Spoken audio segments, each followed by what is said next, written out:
My mother tried to destroy my life on Christmas Day, and what I did next. Can you imagine your own mother, on Christmas Day, trying to physically tear your engagement ring off your hand? Sounds wild, right? But that wasn't even the worst part. What happened next? Well, it changed everything and almost destroyed me. My name is Emma Watson, and I was 33 that Christmas. I'd just come off an absolutely brutal 26-hour shift, 2 deliveries behind me.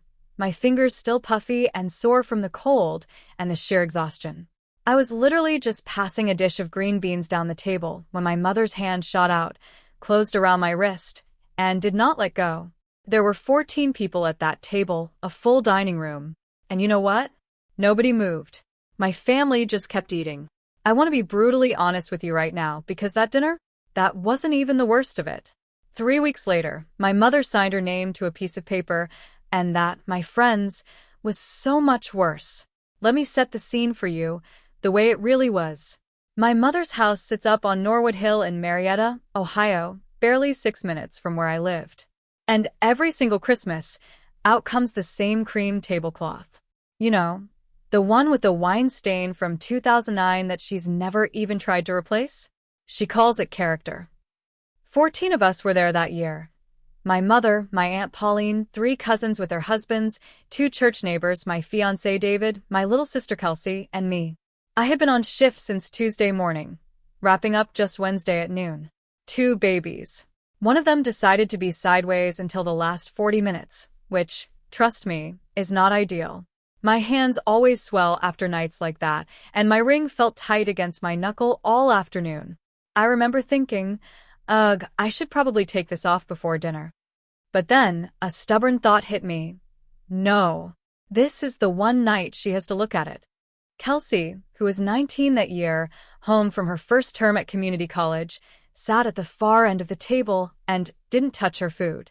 She spent the entire meal meticulously tearing a dinner roll into pieces the size of aspirin, lining them up on the rim of her plate. My mother, meanwhile, was in full performance mode. She complimented absolutely everything: Pauline's ham, the neighbor's cranberry concoction, which, bless their hearts, tasted exactly like cough syrup, even the rolls Kelsey wasn't eating. She moved around the room like a woman handing out prizes for good behavior. But when she got to the sweet potatoes I had made, she just said, "Well, you tried," and moved on. It was a knife twist, subtle but sharp, just like she always did. Then, she reached into her purse and pulled something out. It was a small, laminated card, and she gave it to one of the church girls, a sweet 16-year-old. "For your wallet, sweetheart," she cooed, smoothing it flat with her thumb, the way you gently press a bandage onto a child's skin. The symbolism was not lost on me, even then. The green beans came around to me at about 7:40. I was passing the dish left, towards David, when my mother's hand came across the corner of a table and closed around my wrist. Tightly. She turned my hand over, like she was checking a child for splinters, before getting 2 fingers on my engagement ring. Then she started working it, twisting it, trying to pull it up over my swollen knuckle. It wouldn't budge. My finger was already puffy from the shift, and honestly, the ring was a half size too small to begin with. She just kept twisting, and the skin went white, then dark. Here's the part people never believe. She wasn't shouting. Not one bit. She used her Sunday voice, you know, the one she uses to teach Sunday school. Warm. Even. Terribly, sickeningly patient. "You ungrateful daughter," she said, her voice a calm poison. "You've thrown away everything I taught you." David, bless his heart, stood up so fast his chair went over backward with a crash on the rug. He didn't touch her. He just put both hands up, like a man trying to calm a frightened horse. "Deborah," he pleaded, "please, please stop." My mother finally let go of my wrist, but then she turned on him, screaming. A scream I had never heard come out of her in 33 years, filling a dining room with 14 people. "You ruined my daughter. She was supposed to stay pure." The silence afterward, it had a shape to it. It was heavy, suffocating. My Aunt Pauline, trying to pretend nothing was happening, picked up the serving spoon and very carefully put more potatoes on her plate, like the slightest sound might trigger another explosion. Nobody looked at me. And strangely, nobody looked at my mother either. I just sat there, my hand in my lap, and I didn't say a single word. And I want you to know, that wasn't strength. I just couldn't find anything in me that had language. I was empty. Only one thing registered clearly in that moment, though it took me 5 months to truly understand it. When my mother screamed at David, she wasn't actually looking at David. She was looking past his shoulder, down the far end of the table. My finger had already started to go purple. David's mother, Ruth Marsh, was our savior. She's 66, a retired school nurse from across the river, and she had come to dinner as David's guest, barely saying a word all evening. But she took one look at my hand in the driveway and just said, "Get in." "I'm driving." David was shaking. Actually shaking. He sat in the back with me, holding my other hand, apologizing about 40 times for something he didn't do. Marietta Memorial on Christmas night isn't as busy as you might think. We were in a room in under an hour. The tech who came in was maybe 24. He had the ring cutter in his hand, and he apologized more than once before he even touched me, which, weirdly, I found comforting. It meant he understood he was about to break something that wasn't supposed to break. It takes less time than you'd expect. A small wheel, a guard slipped under the band, a sound like a dentist's office. And then the ring came off my finger in one piece, a single, clean cut through the bottom of the band. No fracture, just soft tissue bruising, and a strip of skin gone at the knuckle. 10 days and you'll forget it happened, the doctor said, which turned out to be true about the finger, but not about anything else. The nurse gave me a small manila envelope to put the ring in, the kind they use for patient jewelry, with a little printed line for a name. Ruth watched me put it in my coat pocket, and she said exactly one thing on the whole subject that night, or ever. "You keep that. Not the ring. The envelope." In the parking lot, I wrote the date on the corner of it. I couldn't have told you why. You should know what I had, what I built, so you can understand what there was to lose. My Riverbend birth center. It sat in a 2-story brick building on Front Street, with the river visible from the back windows. And I owned it. Not a group, not a hospital system. Me. I bought the building at a sheriff sale in my 20s, with a loan I'm still paying. I put in 3 birth rooms and named them after the 3 rivers you can get to from that block: Ohio, Muskingum, Little Kana. I lived in the apartment upstairs. 11 births a month in a good month, which is a lot for one certified nurse midwife, with 1 part-time RN and a doula who worked Tuesdays and Thursdays. The coffee maker had been broken since April and nobody fixed it because we all just drank the hospital's coffee anyway. There was a whiteboard by the front desk with first names and gestational weeks in blue marker. And at Christmas, that board had Nadia Okonkwo at 18 weeks, up near the top where I could see her from the door. Here's the thing about me that matters more than any of that. My charting was perfect. I don't mean good. I mean I checked my own signatures twice. I scanned every consent into 3 places. I documented conversations that most people wouldn't even bother to document. And once a year, I ran an internal audit on myself that no regulation on earth required me to run. I used to say it out loud to my students, like it was a piece of hard-won wisdom I was handing down. A clean chart is the only argument that never loses. I believed that the way other people believe in seatbelts. It took me 14 years and 1 state investigation to hear whose voice I was saying it in. My mother, you see, has run the girls' program at First Meridian Church for 22 years. It's called Covenant Daughters, and it meets Wednesday evenings in the fellowship hall. And if you grew up in it, you can still hear the folding chairs. Rules in our house went like this: skirts to the knee, no lock on a bedroom door, and no closed door either unless you were changing. And then you counted out loud. Sunday afternoons there was something my mother called a heart check, which was you in a chair in front of the other girls and their mothers answering questions about your week, what you'd watched, who you'd sat with, whether you'd had thoughts. My mother asked the questions in a voice so kind that girls cried from the kindness alone. When you turned 12, you signed a card. It was cream-colored, with a line of scripture across the top. And after you signed it, my mother took it to the office supply store on 2nd Street and had it laminated so it would last. And you carried it in your wallet. And once a year, she asked to see it. I signed mine at 12 with a purple gel pen because that was the only pen in the kitchen drawer, and she wouldn't let me go get another one. I left at 19 with 2 duffel bags and a nursing scholarship, and I was proud of that for a very long time. What I understand now, and did not understand then, is that I didn't leave to be free. I left to build a file she couldn't open. Every certification, every audit, every triple scan consent form, that was a woman constructing a record so spotless her mother would have nowhere left to point. I thought that made me the opposite of her. I had 14 good years believing it. The first blow came in the second week of January. A woman at 22 weeks, her second baby, who had been coming to me since October. She called on a Tuesday and said she decided to deliver at the hospital after all. I said, of course, and asked if there was anything I could do better, because I always ask. There was a long, awkward pause on that line. Then she said, it's just something I heard at church, and she apologized, and she hung up. I just sat there with the phone in my hand, staring at the whiteboard. 4 days later, another one. This one didn't give a reason at all, which was somehow worse. It meant she'd thought about what to say, and decided nothing was safest. By the end of the month, my February consult slots had 3 gaping holes in them. And in a practice that runs 11 births a month, 3 holes is not a slow week. It is a signal. First Meridian is a 9-minute walk from my front door. That's the thing people from bigger places don't understand about a town like Marietta. Nobody needs the internet to ruin you here. A woman says something in a fellowship hall on Wednesday, and by Friday it has been to the pharmacy, the credit union, and both grocery stores. I called my mother on the last Thursday in January. It rang 4 times and went to voicemail. I stood in my kitchen upstairs, holding the phone against my ear, and in the half-second before the recording started, I heard the distinctive sound of a television being turned off through the little speaker. She was there. She just wanted me to know she was there and still not picking up.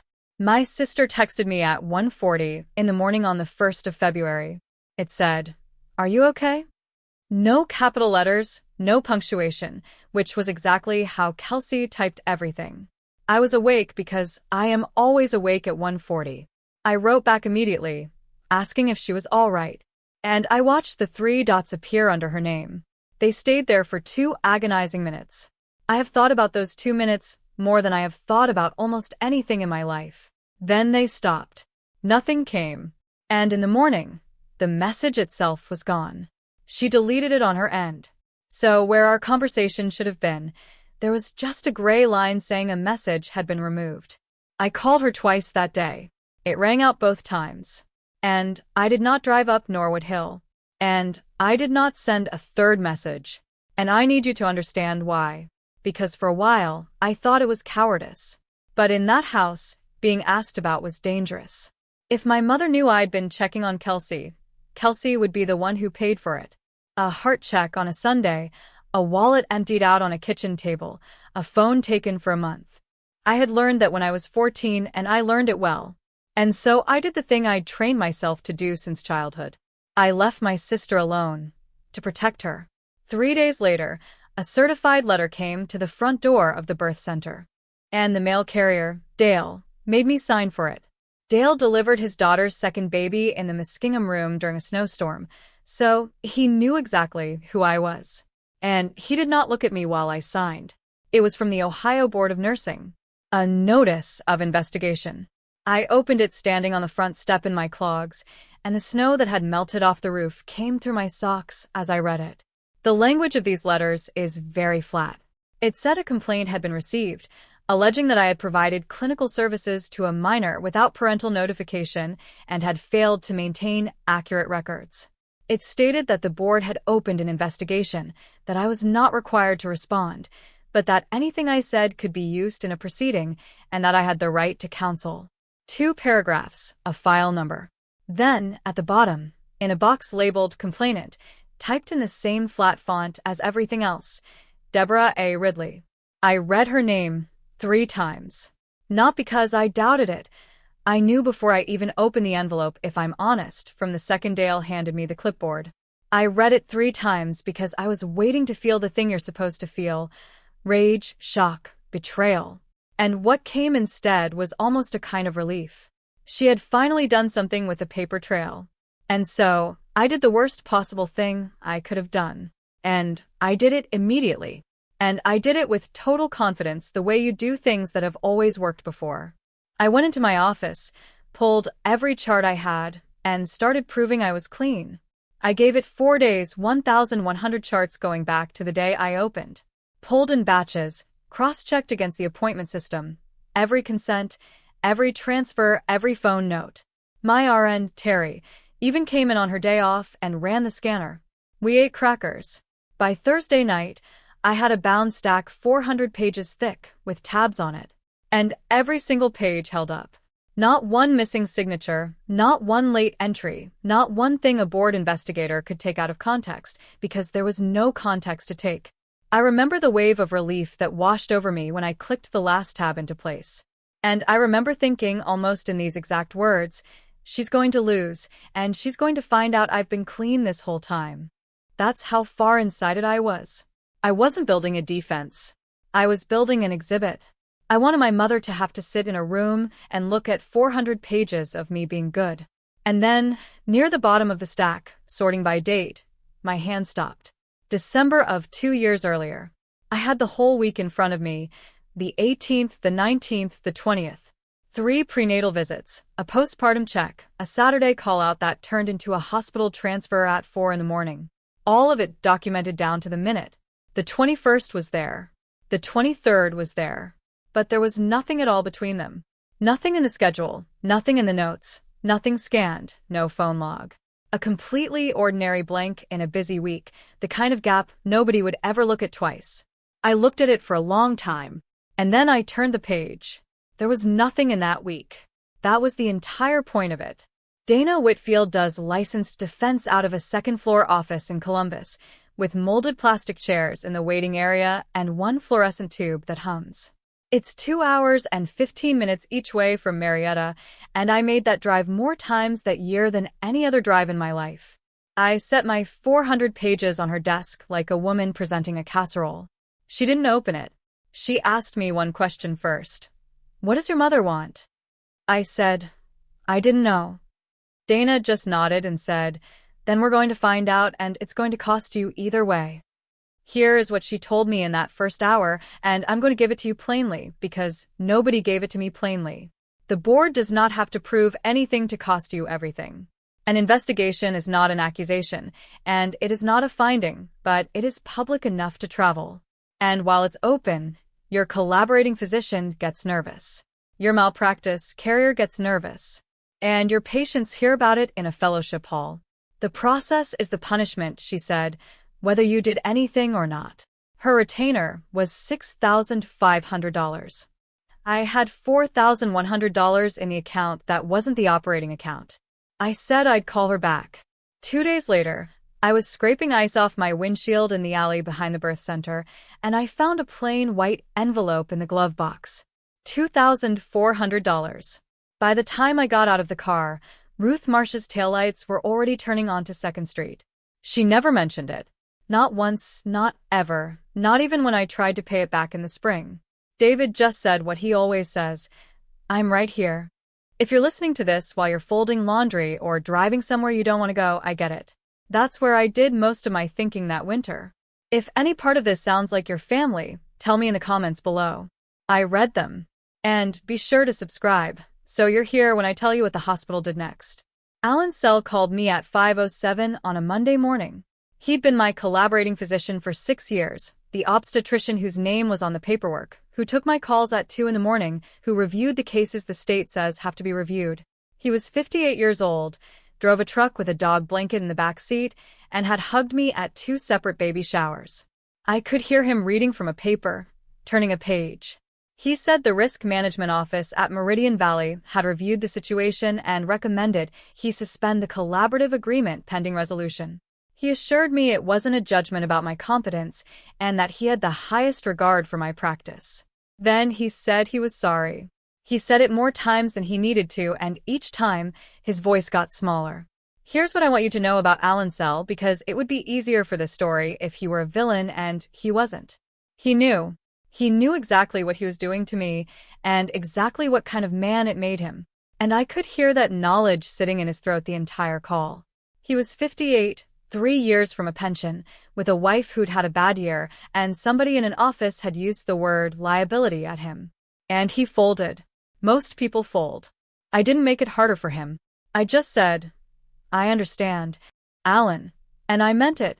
And I think that was worse for him than yelling would have been. Before he hung up, I asked him one question. I asked who had called risk management. There was a silence on that line about 3 seconds long, which is a very long silence in a phone call. Then he said he had to go. The letter from the hospital came 9 days later, and it ended my business with a phrase that wasn't even about me. Under review. Let me explain what that means because it sounds like nothing.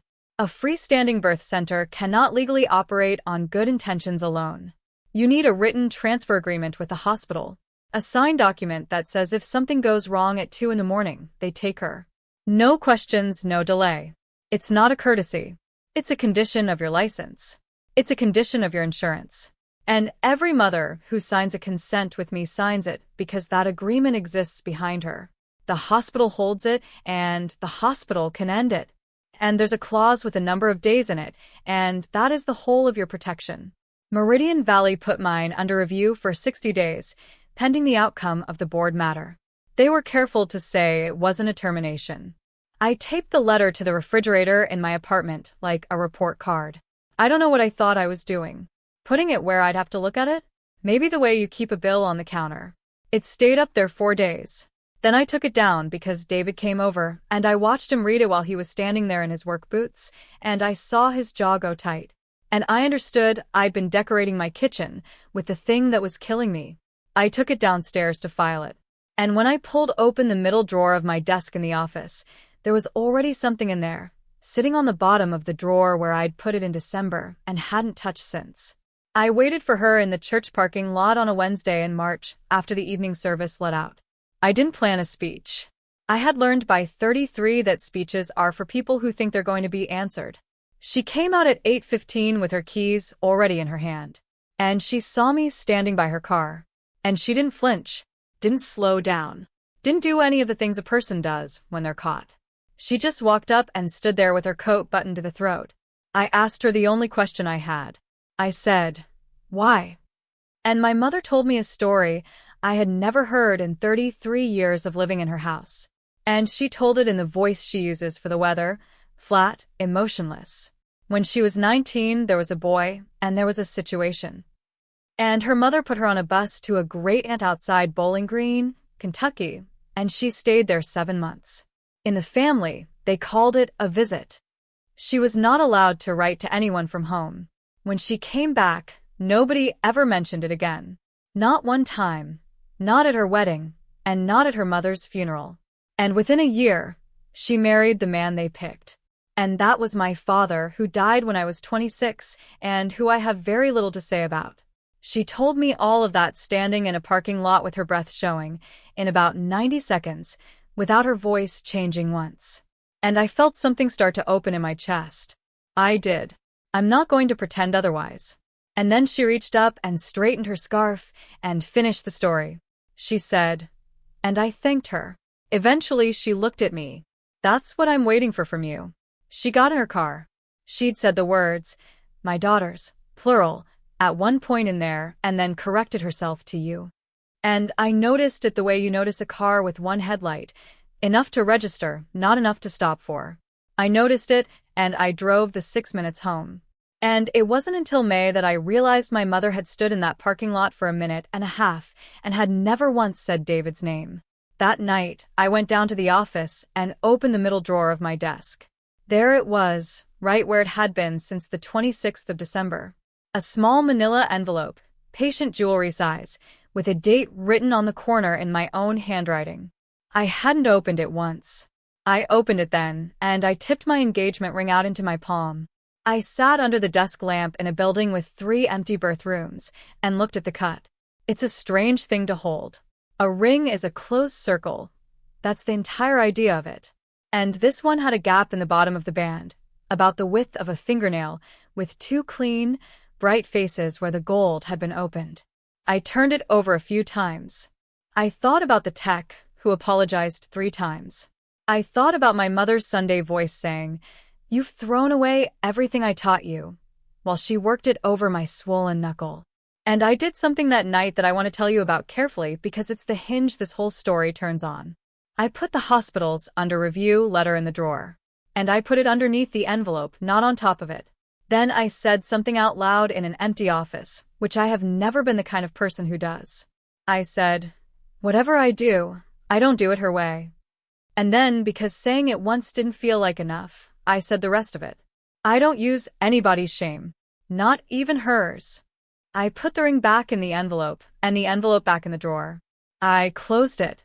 I went upstairs and slept 4 hours, then got up and worked. I meant it when I said it. I need you to hold on to that. For months later, I would be sitting in a parked car outside a stranger's house with 2 signed pages on the passenger seat.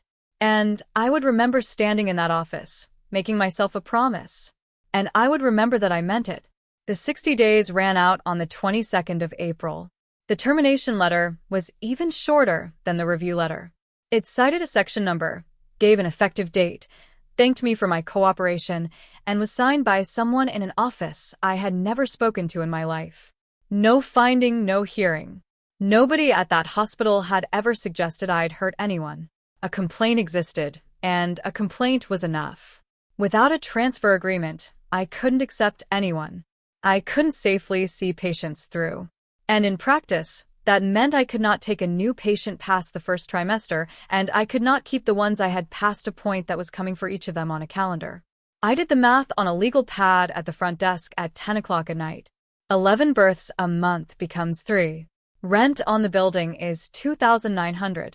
Terry's hours, the doula, the linen service, the insurance that costs the same whether you deliver 11 babies or none.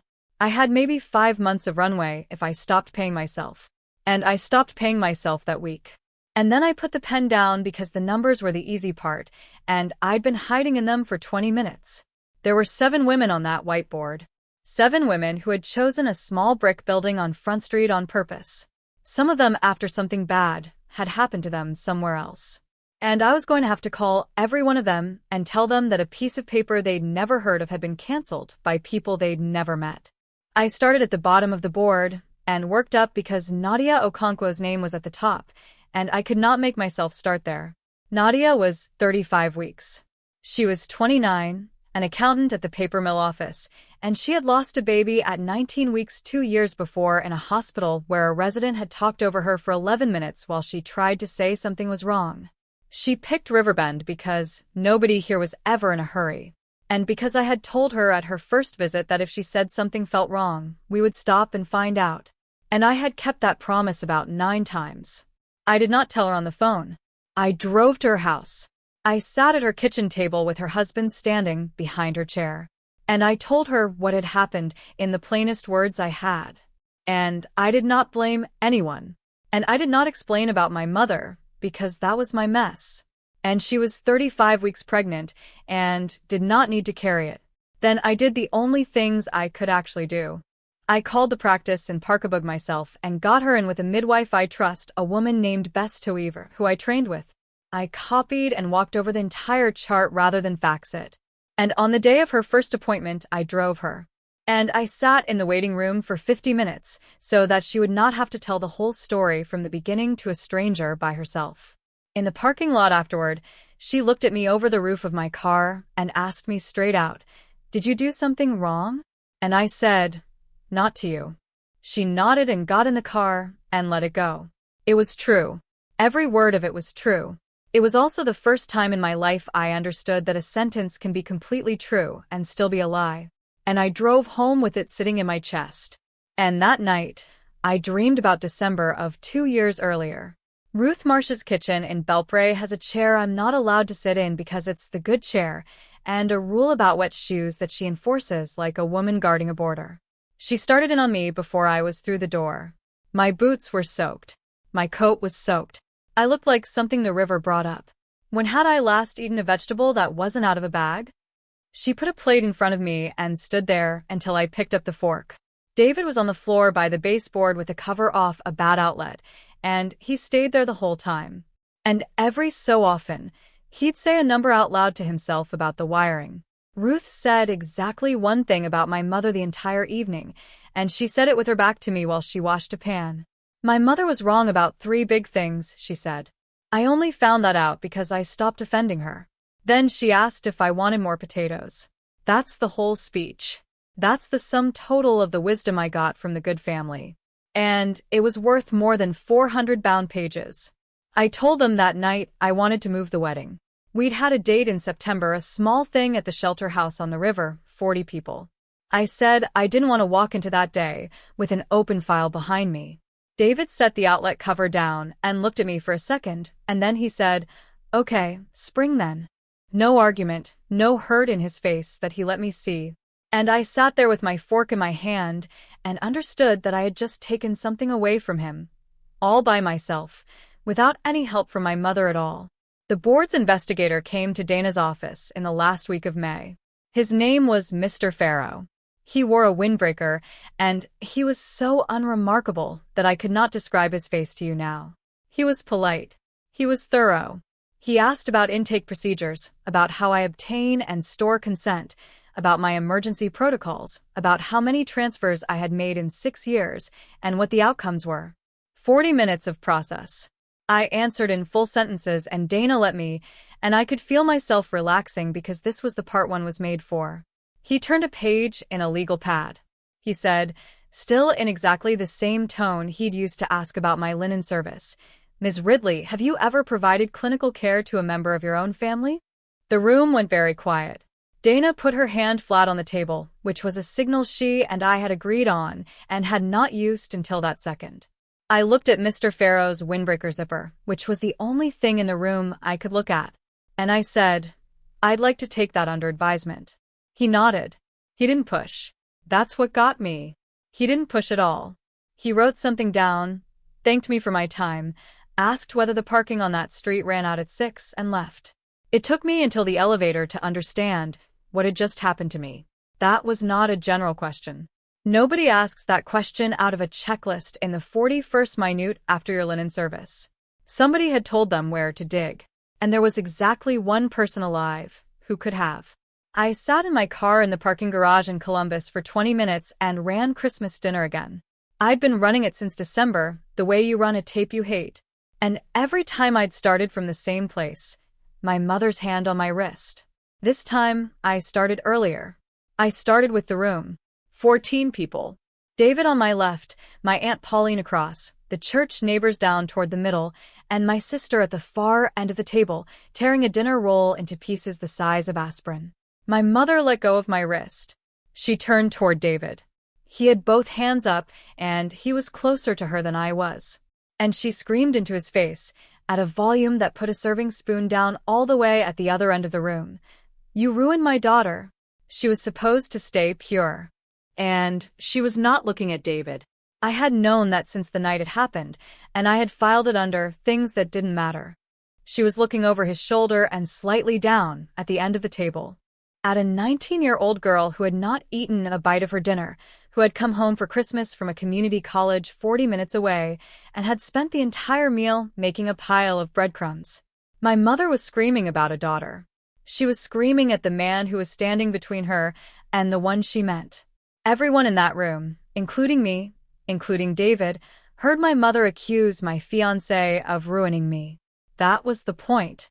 She picked the loudest possible sentence and pointed it at the safest possible person because the person she was actually talking about was sitting 8 feet away. And if she had said Kelsey's name out loud, every single head at that table would have turned. It was 2:14 in the morning, the 22nd of December, 2 years before that Christmas dinner. I know the time because I looked at the clock on the desk when the knocking started, and then I never wrote anything down again. Kelsey was 17. She was standing on the step at the side door of the birth center in a coat she had put on inside out. And she was gray, and her jeans were soaked through the left thigh. And she said, "Please don't turn the front lights on." I got her inside. I am going to tell you the clinical part quickly because it is not the part that matters, and because it belongs to her. She was about 9 weeks. She was miscarrying. Her blood pressure was fine.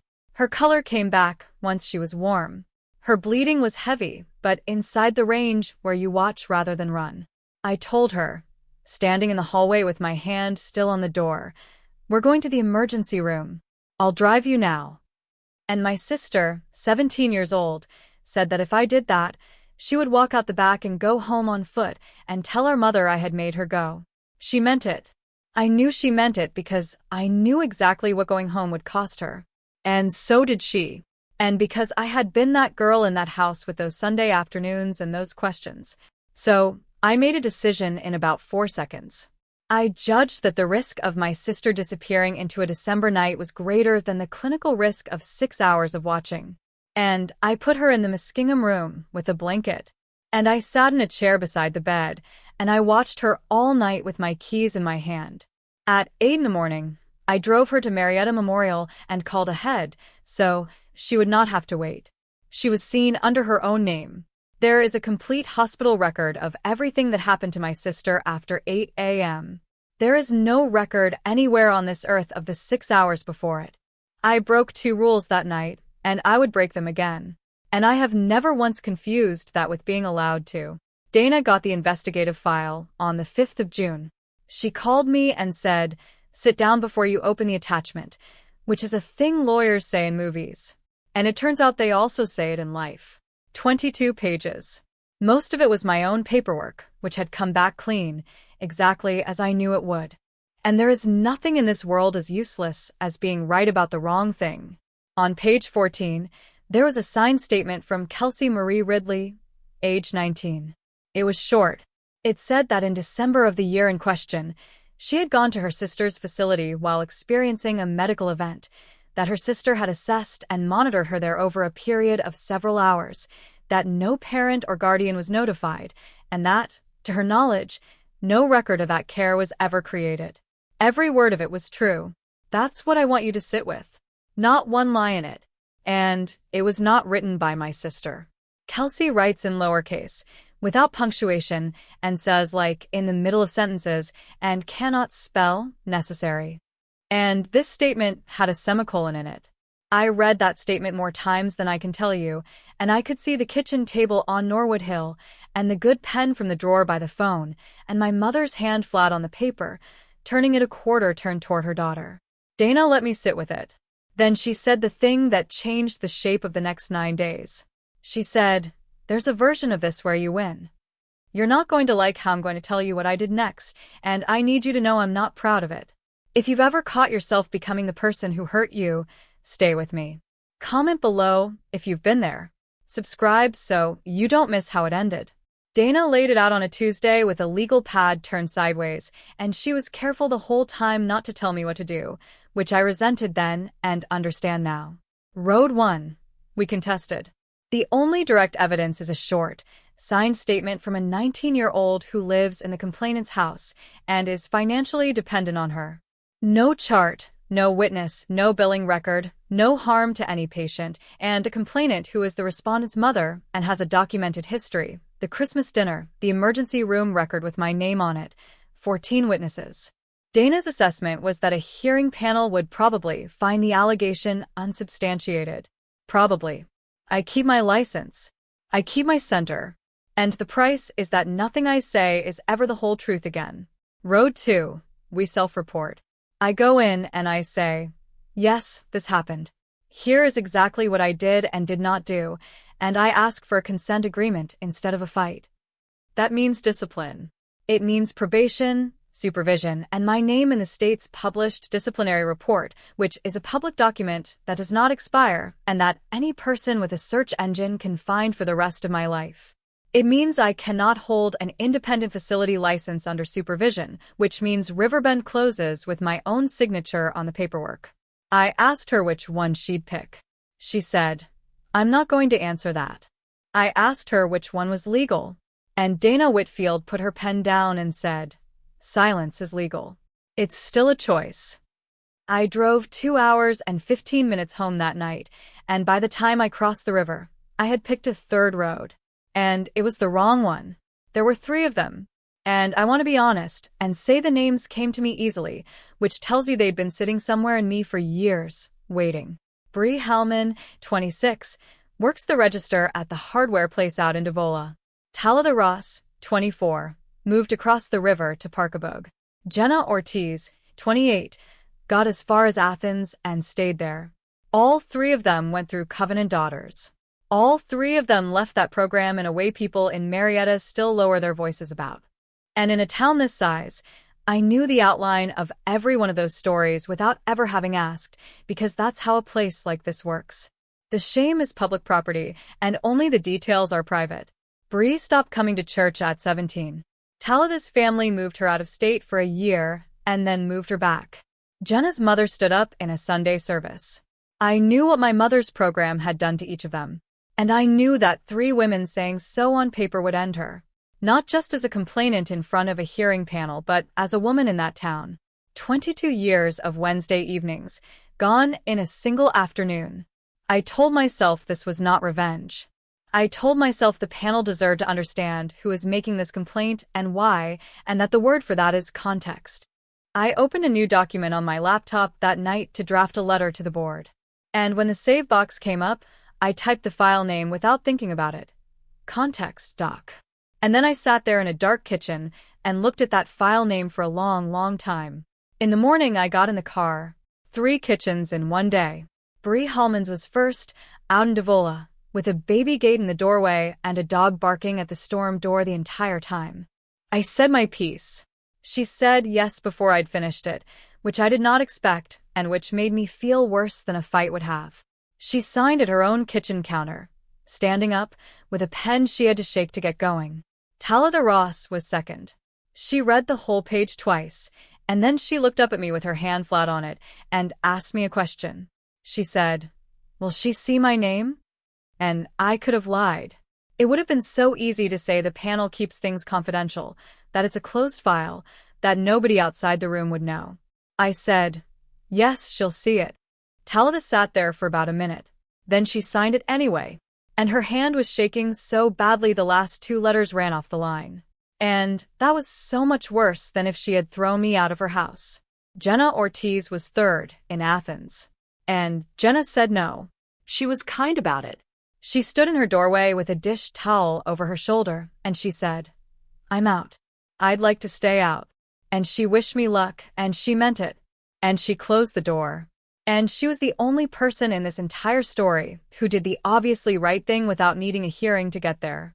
I pulled over on the way home at a gravel turnout above the river and sat for 20 minutes with 2 signed pages on the passenger seat.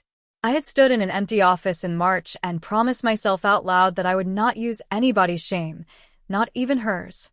It took me 4 months to become a woman who drives to 3 kitchens in one day. The hearing was 9 days out. The night before Columbus, I sat at my desk at Riverbend with the hallway light on and the birth rooms dark. My bag was by the door with the folder in it, 2 signed pages in a plastic sleeve behind a tab. I opened the middle drawer and took out the manila envelope. I tipped the ring into my palm again, and I held it under the lamp and turned it, and I looked at the cut in the bottom of the band. And I heard myself in 100 exam rooms over 7 years saying the thing I'd always been so proud of. A clean chart is the only argument that never loses. I had said that to students. I had said it to Terry. I had said it once in a continuing education session in Cambridge, Ohio, to 40 people who wrote it down. I sat there at 11 o'clock at night, and I heard that sentence in my mother's voice. In her Sunday voice. Warm and even and terribly patient. And it fit her mouth perfectly. Keep the record clean, and no one can touch you. Sign the card at 12 years old and carry it in your wallet, and once a year, let her look at it. It is the same sentence. It is the same laminated card. I had spent 14 years and $190,000 in tuition and loans building a version of the exact object my mother had handed me when I was a child. And I had been carrying it in my chest and calling it freedom. David called at 11:20. I didn't tell him any of it. He asked if I wanted him to drive me, and I said no. I needed the 2 hours. He said, "I'm right here." I said, "I know." Then I zipped the bag with the folder in it, and I want to be honest with you. At 11 o'clock that night, I was still going to use it. I left Marietta at 5 in the morning and got to Columbus a little after 7. The hearing room was smaller than I had built it in my head. Gray carpet with a seam down the middle. 3 folding tables pushed into a shallow U. A water pitcher with 2 glasses turned upside down on a paper napkin. and one fluorescent tube in the back corner that ticked and flickered about every 40 seconds for the entire proceeding. No gavel, no flag. A hearing examiner named Mr. Delqua at the middle table with a laptop, 3 board members to his right, and a woman at a small side desk typing the record. That's it. That's what it looks like when they take your life apart. David and Ruth sat in the front row of the 8 chairs along the back wall, and Ruth had brought a cardigan because she'd read somewhere that state buildings run cold. My mother was at the complainant's table on the left, alone, in the navy suit she wears to funerals. She'd had her hair set. She had a folder in front of her, squared to the edge of the table, and her hands folded on top of it. And when I came in, she looked up and gave me a small nod, the kind you give an acquaintance at the post office. And in the third row of those 8 chairs on the aisle, with her hands in her lap and her hair pulled back, was my sister. Nobody had told me Kelsey was coming. I found out later she'd ridden up with a girl from the bakery and had not told our mother where she was going. She did not look at me. She looked at the seam in the carpet, and she stayed exactly like that for the next 2 hours. I sat down next to Dana Whitfield. I set my bag on the floor, and I put the folder on the table in front of me, and I put both hands flat on top of it. And I did not open it. My mother spoke for 12 minutes, and she did not tell a single lie. I want that understood because it's the most frightening thing about her, and always has been. She didn't need to lie. She had the truth arranged the way she arranges a table. She told the panel she was a mother of 2 daughters and had served her church for 22 years. She said her older daughter was a gifted girl who had lost her way, and that she had prayed about the complaint for weeks before she filed it, which I believe. She said she was not there to hurt anyone. She was there because a young person in her home had been treated in a private facility in the dark without a parent's knowledge, and if that had happened to any other family's child, she would want somebody to say so. One of the board members nodded at that. It's a reasonable thing to nod at. Then her voice went right on schedule, and she pressed 2 fingers under her eye, and the board member closest to her slid the tissue box across the table toward her. And my mother took a tissue and said into the record, under oath, in a state building 2 hours from home, "She ruined my daughter. She was supposed to stay pure." Everybody in that room heard a woman say that her older child had ruined her. The girl who ran off and got engaged and stopped going to church. Everybody except 3 people. Dana didn't move. I didn't move. And in the third row, my sister put her chin down toward her collarbone and kept looking at the carpet. Mr. Delqua let a few seconds go by. Then he turned to our side of the room and said, "Miss Ridley, anything you'd like to present?" I opened the folder. It was right there behind the second tab, in the plastic sleeve. 2 pages. Bree Holman's signature, standing up at a kitchen counter with a pen she'd had to shake. And Talida Ross's, with the last 2 letters running off the line because her hand wouldn't hold still. 22 years of Wednesday evenings. All I had to do was hand it across the table and say the word context. And I sat there with my thumb on the edge of that plastic sleeve, and I did not think about my mother at all. I thought about Talida asking me, "Will she see my name?" and me saying yes, and Talida signing anyway. I thought about a 19-year-old in the third row who was in this room because of a piece of paper somebody had put in front of her at a kitchen table on Norwood Hill. I thought about a laminated card in a wallet and a heart check on a Sunday afternoon and a room full of women watching a girl answer for her week. My mother did not invent using a young woman's private life to prove a point. She learned it in a house in Kentucky when she was 19, and I had driven to 3 kitchens in one day. I took the sleeve out of the folder and slid it sideways to Dana. And I said quietly enough that it stayed between us, "These don't go in." She looked at me for about 2 seconds. Then she nodded once and put them in her own case and closed it. I turned to the panel. I said, "I don't have anything to present. I have something to tell you." Mr. Delquer's hand stopped over the laptop. Behind me, the typing at the side desk stopped, too. And my mother at the other table sat up very straight. He said, "Miss Ridley, are you waiving your right to contest the allegation?" I said, "Yes." I told them in about 4 minutes. And I did not decorate any of it. Yes. On a night in December 2 years ago, I provided clinical care to a member of my immediate family in my own facility outside of an emergency transfer. Yes, I assessed her. I monitored her over a period of approximately 6 hours. And I made a deliberate decision not to create a record of any of it. Not an oversight, not a backlog. A decision made by me while I was making it. Yes, I understood at the time that both of those things were violations, and I did them anyway, and I would like the panel to note that I am not claiming otherwise. Mr. Delqua asked me to state the patient's name for the record. I said, "No, sir." He explained, not unkindly, that the panel could weigh the circumstances of the care only if it knew who had received it, and that this was in my interest. And I understood exactly what he was offering me. He was offering me the room. If I said her name and said the word miscarriage out loud in that room, every person in it would look at my mother and understand this entire thing in 1 second, and the whole shape of the day would change. Dana touched my elbow. From 2 tables away, I heard my mother say my name once, like a question. I said it again. "No, sir. That patient's history is not mine to spend." And then because he was waiting and because somebody in that room had to say it plainly, I said the rest of it. A person is not a receipt. You don't get to cash her in to prove you were right. My mother stood up. I have never seen her do that. Not at a funeral, not at a wedding, not once in 33 years. My mother came up out of a chair in a public room with her voice already going and said, "You'll tell them what she did." And her folder slid off the table and went across that gray carpet. Mr. Delqua asked her to sit down. He said it twice. She sat down. She put her hands in her lap and looked at the wall. And she did not look at me again for the rest of the proceeding. And I understood that I had just cost myself a birth center, a license, and a clean page. And that I had, in the same 4 minutes, taken back the only thing she'd ever really had of mine. In the 3rd row, for the first time in 6 months, my sister lifted her head.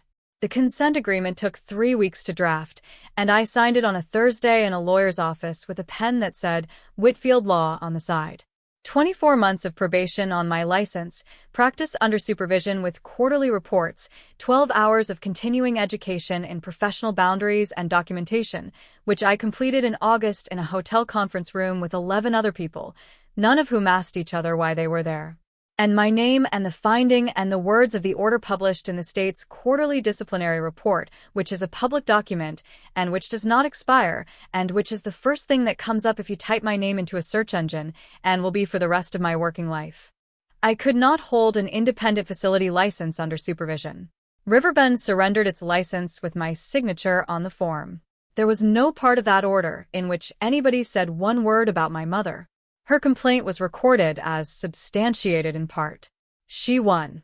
I want to be very clear with you about that because I've heard a lot of stories where the bad person gets what's coming to them in the same room, and that is not what happened here. My mother filed a complaint against her daughter, and the state of Ohio agreed with her. She won, and she still lost everything that mattered to her. And it took the rest of that summer, and it had almost nothing to do with me. Riverbend closed in August. I sold the 3 birthing stools to a practice in Zanesville, and I kept the whiteboard, which is in my hallway now with nothing written on it. I took a staff midwife position at Meridian Valley, the same hospital which I know how it sounds, on nights under supervision, for about 40% less than I used to not pay myself. I still catch babies. That turned out to be the only part one couldn't live without. Kelsey moved out of the house on Norwood Hill on a Tuesday afternoon in the middle of August with 2 duffel bags, which is the same number I left with at 19. And I have never asked her whether that was on purpose. She didn't call me. She sent one line. "I'm out. Don't come. I'll call you when I can." And I did not come. I sat in my apartment with my phone in my hand for about an hour. And I did not get in the car. And that is the single hardest useful thing I have ever done. And it was the only gift I actually had to give her. First Meridian took 8 weeks to work through it. The hearing was a public proceeding. The transcript is a public document. Somebody on the elder board read what my mother said under oath about her daughter. And then somebody else read it.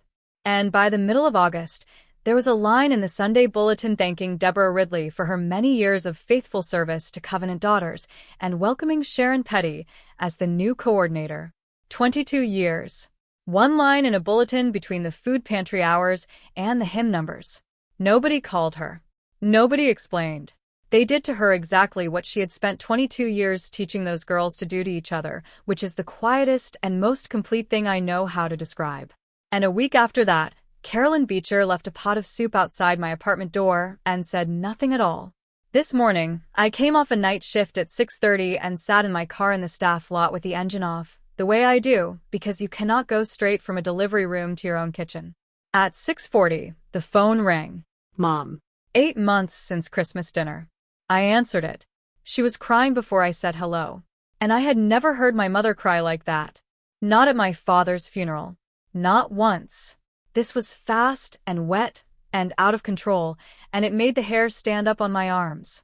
She said she was sorry. She said she'd been wrong. She said she would write to the board herself and tell them to strike the whole thing. That she would stand up in front of the whole church and say she had lied. That she would take back every single thing she had done. All of it. Any of it. Whatever I wanted. And I sat there in that parking lot with the sun coming up over the ambulance bay. And I let her get all the way to the end, because there was an end, and I knew there would be. She said, "Just call your sister. Tell her to come home." That was it. That was the whole reason. 8 months, a hearing, a license, a building, a bulletin, and the sum total of what my mother wanted back was the daughter, who is still small enough to be corrected. I said, "No, Mom." She started to answer, and I said the other half of it before she could. And I'm not going to explain it. Then I hung up. And I want to be clear that I did not hang up on her to hurt her. I hung up because for the first time in 33 years, I did not need to hear the rest. The jeweler on 2nd Street had had my ring for 3 weeks. I stopped in at 9, still in scrubs, and he brought it out on a square of felt and turned it under the lamp. And he apologized, the way that boy in the emergency room had apologized for something he'd done as well as it can be done. He said, "It's solid. It'll never break there again. But you can still see the seam if you hold it up to the light." I took it outside and held it up to the light and found the seam, a thin, bright line across the bottom of the band. And then I put it on over a knuckle that stopped being swollen a long time ago. I used to think the only way to be safe from my mother was to have nothing she could ever point at. And it cost me my license, my center, and the last clean page I owned to learn that a ring with a seam in it is still a whole ring. Thank you so much for listening to this emotional journey. If this story touched your heart, please don't forget to like, share, and subscribe to Telltale Stories for more gripping family drama and true Reddit stories. Drop your thoughts in the comments below. I read every single one of them. See you in the next video.